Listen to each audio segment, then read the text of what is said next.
Fellow residents of our beloved Belize city, it is my hope that you and your families are taking all necessary precautions to keep yourselves safe and protected from the continuing threat of COVID-19.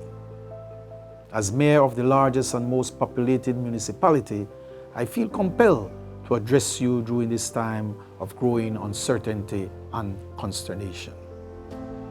Over a period of just 2 months, we have seen an exponential and alarming increase in the number of persons who have tested positive for COVID-19. It is extremely hard to fathom that it was not long ago that we as a country went 53 consecutive days without recording an infection. Unfortunately, since early June, we have seen the number of persons testing positive for COVID-19 steadily increase. And since last week, we are now witnessing a worrisome surge.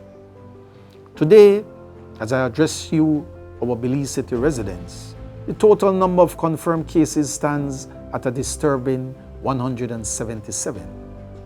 Given the rapid rise in cases, this figure could possibly change before I conclude this message.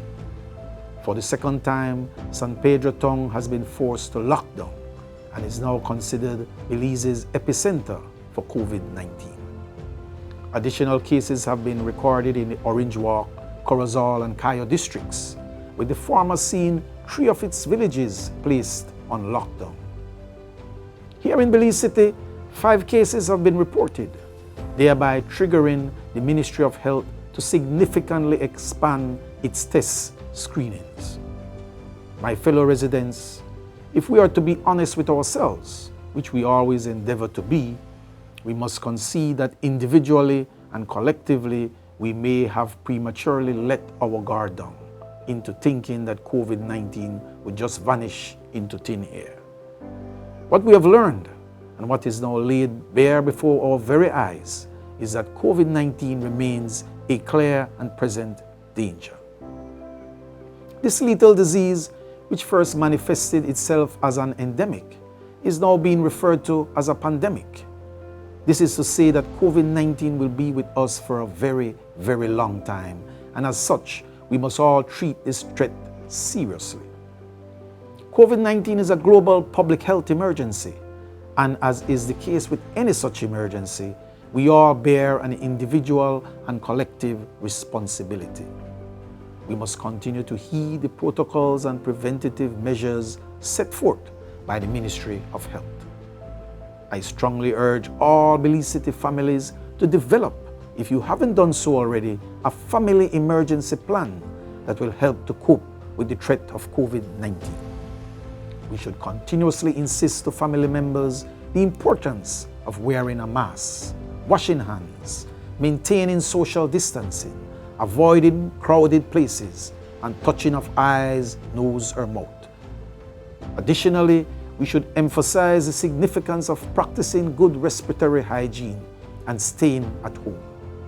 Families, where possible, should identify an area or room in their homes that would serve as an isolation space for loved ones who may have become exposed to COVID-19. At the community level, I appeal to our Belize City businesses and companies to make it a priority to put in place measures that will serve to protect employees and customers and to keep them safe. Such measures should include temperature checks for employees and customers with established social distancing and sanitization protocols implemented for the workplace. Employers must remain vigilant when it comes to any employee who exhibits symptoms of concern. Employers must ensure that they report such persons immediately to the Ministry of Health and have those persons sent home. In the event a business detects exposure to the virus, the responsible action on the part of those business places would be to shut down and to undergo a thorough sanitization. In this regard, we too are employing all measures to keep our employees and our citizens protected as much as possible. We remain aware of and aligned with all policies and safety measures provided to us by the Ministry of Health. Since the onset of the virus in Belize, Our public health department has embarked on a robust campaign to educate the public and enforce the necessary health practices in our schools, our public service facilities, and even our public transportation outlets. Internally, we have made the necessary arrangements for those who can work remotely to do so.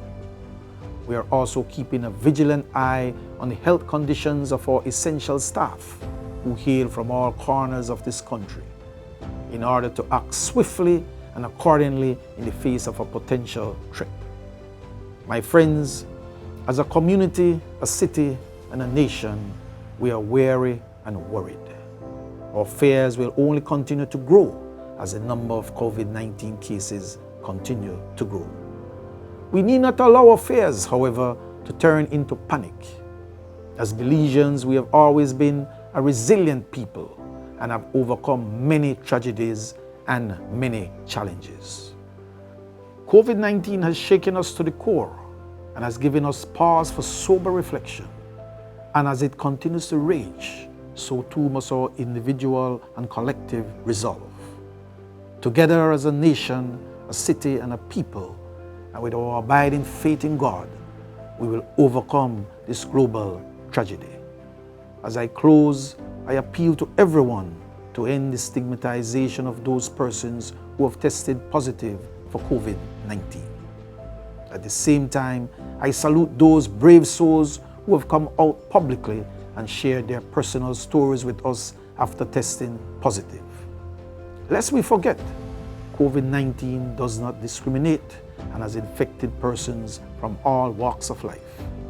More than ever before, we need to show one another love, support, comfort, and compassion. Let us all remain vigilant and let us continue to be our brothers and sisters' keeper.